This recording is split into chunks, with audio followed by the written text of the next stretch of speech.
নমস্কার, কেমন আছেন সবাই? প্রিয়াঙ্কার নতুন একটা ব্লগে আপনাদের সকলকে স্বাগত জানাই। আশা করছি আপনারা সবাই খুব ভালো আছেন, আমিও কিন্তু বেশ আছি। আশা করছি ব্লগটা ভালো লাগবে। ভালো লাগলে ভিডিওটা শুরুতেই চ্যানেলটাকে লাইক, কমেন্ট, শেয়ার আর একটা সাবস্ক্রাইব করে রাখার অনুরোধ রইল। আজকে মঙ্গলবার, ঘড়িতে বাজে এখন সকাল 7:30। তো সকালবেলাটা অনেক আগেই শুরু করেছি, কিন্তু ভিডিওটা এখান থেকেই স্টার্ট করছি।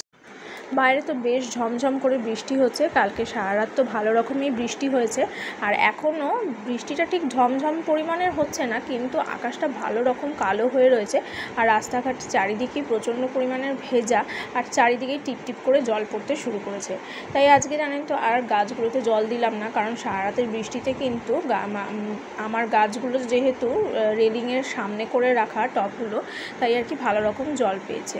আর এরই মধ্যে যদি আবার জল দিই তাহলে গাছের গোড়াগুলো আর কি পচে যাবে। সেই জন্য আর কি ওই দিককার কাজগুলো মানে গাছে জল দেওয়াটা আজকে স্কিপই করে গেলাম, আর সোজাসুজি রান্নাঘর থেকেই ব্লগটা স্টার্ট করলাম। এদিকে তো দেখলেনই আমার সকালের ভাতটা কিন্তু হয়ে গেছে।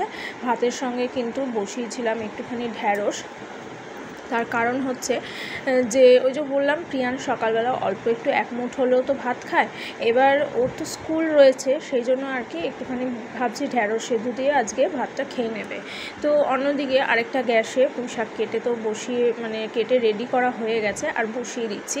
তবে কি এই যা কড়াইতে তেল দিতে দিতে বেখেয়ালে একটু তেলটা বেশিই পড়ে গেল। তবে যেহেতু গরম পড়েছে, তাই অত বেশি তেল, বিশেষ করে সকালের ব্রেকফাস্টের তরকারি, তাতে এত বেশি তেল দিয়ে করব না।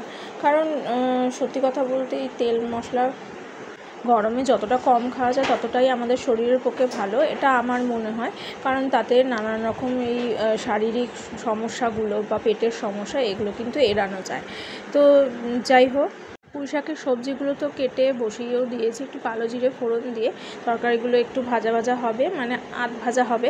তারপরে কিন্তু শাকগুলো দেবো, কিন্তু ততক্ষণে কিন্তু আমি কেটে শাকগুলো অলরেডি জলে ভিজিয়ে রেখেছি। কেন বলুন তো, এই বৃষ্টির সময় বিশেষ করে শাক পাতায় তো প্রচুর অশুদ্ধি থাকে, গেরি গুগলি এসব। তো সেগুলো জলে ভিজিয়ে রাখলে অনেক সময় আমাদের যদি চোখে নাও পড়ে, তো সেগুলো আর কি জলের সঙ্গে বেরিয়ে যায়। আর এই যে দেখুন, কখনো কখনো তো শাক পাতায় আবার রং ঠঙও করা থাকে সবজিতে, সেই রঙগুলো কিন্তু বেরিয়ে যায়। তো অনেক সময় তো এইসব শাক সবজি আর কি চাষের সময় তো প্রচুর পেস্টিসাইডস বা ক্ষতিকারক কীটনাশক এসব ব্যবহার করা হয়, যেগুলো আমাদের শরীরের পক্ষে ক্ষতিকারক। তো সেগুলো কিন্তু এই জলে ভিজিয়ে রাখলে আর কি হয়ে যায়, বেরিয়ে যায়। তো এইভাবে সচেতনতা রাখতে হয়। কি বলুন তো, খেতে তো আমাদের সকলেরই ভালো লাগে, আমরা অনেকেই আছি ভোজন রসিক, কিন্তু এরকম যদি কিছু সাবধানতা অবলম্বন করে আর কি খাওয়া দাওয়া করা যায়, তাহলে নিজের শরীর স্বাস্থ্যের প্রতি কিন্তু অযত্ন হয় না। আর যখন আমরা রান্না করছি, সেটা যখন আমি নিজে খাবো, আমার পরিবারের লোকজনও তো খাবে, তো ক্ষতি হলে তো সকলেরই হতে পারে আর কি। সেই জন্য আর কি এইসব সচেতনতাগুলো রাখতেই হয়, বা এইসব একটু সজাগ দৃষ্টি থাকলেই আর কি ক্ষতিগুলো এড়ানো যায়। আর এদিকে দেখুন, বেশ কিছু লঙ্কা, বেশ অনেকটাই লঙ্কা এনে রেখেছে বাজার থেকে। তো একটু বোটাগুলো ছাড়িয়ে এগুলোকে একটা কাগজে বিছিয়ে রেখেছি। ওই অনেক সময় হয় কি যে ওই বাজারে যখন লঙ্কাগুলো বিক্রি হয়, তাদেরকে বৃষ্টির জলে ভেজে বা ওই প্যাকেটটা ধরে অনেক সময় ফ্রিজে রেখে দিই, ব্যাগ থেকে বের করে সঙ্গে সঙ্গে হয়তো বোটাটা ছাড়ানো হলো না, তখন ওই লঙ্কাগুলোতে আর কি ঘামটা যে থাকে আর কি, সেই ঘামে কিন্তু লঙ্কাগুলো ভিজে থাকে। সেই জন্য একটু কাগজের ওপর ছড়িয়ে রেখেছি, তারপরে বোটাগুলো ছাড়িয়ে কিন্তু এক করে এগুলোকে সুন্দর করে যত্ন করে রেখে দেবো, যাতে একটা সপ্তাহ ভালো মতন চলে যায়। তবে কিছু কিছু লঙ্কা আর কি ওই যে প্রিয়াংশের জন্য রেখে দেবো, ওকে দিয়ে তো আমি কিছু কিছু ছাড়িয়ে রাখি আর কি। সে তো আপনারা জানেন, আমার আগে একটা ভিডিওতে আমি শেয়ার করি।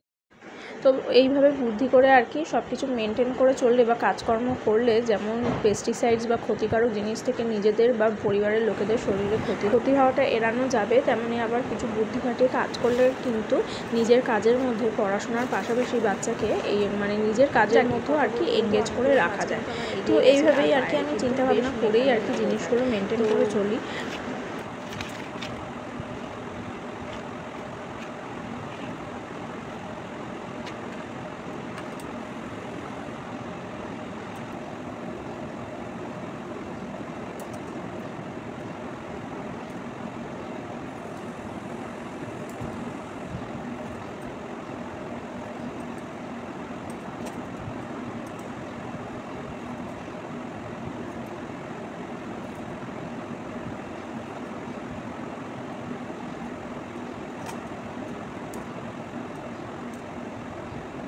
আর এই তো দেখতে দেখতে লঙ্কাগুলো সমস্ত পরিষ্কার হয়ে গেছে, আর বেশ কিছু সবজি কিন্তু আমি কেটে নিচ্ছি। এখন কেটে গুছিয়ে নিলে পরে আর কি সেগুলো একসঙ্গে চটপট করে রান্না করে নেওয়া খুব সুবিধা।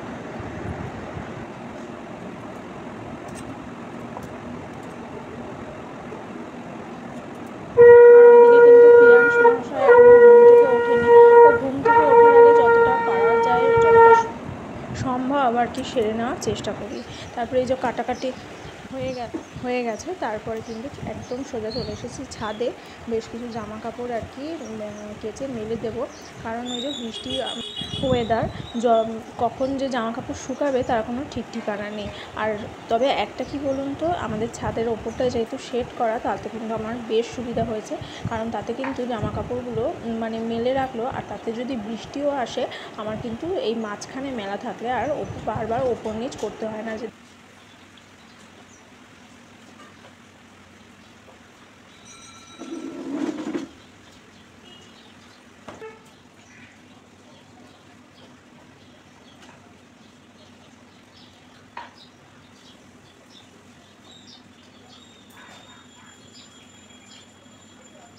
আসলে আমরা মেয়েরা কিন্তু বিয়ের আগে কখনোই এই সমস্ত কাজগুলো শিখে আসি না, কিন্তু কি বলুন তো, যখন পরিস্থিতিটা মানে আমরা সেই পরিস্থিতির সম্মুখীন হই, এই যে বারবার করে বৃষ্টি আসলে জামা কাপড় বাইরে থেকে ভিতর বা ওল্টানো পাল্টানো, এই সমস্ত জিনিসগুলো, এগুলো কিন্তু আমরা পরিস্থিতি মানে আমাদের সামনে যেরকমটা আর কি সময় সুযোগ আসে সেরকমভাবে কিন্তু আমরা শিখে যাই।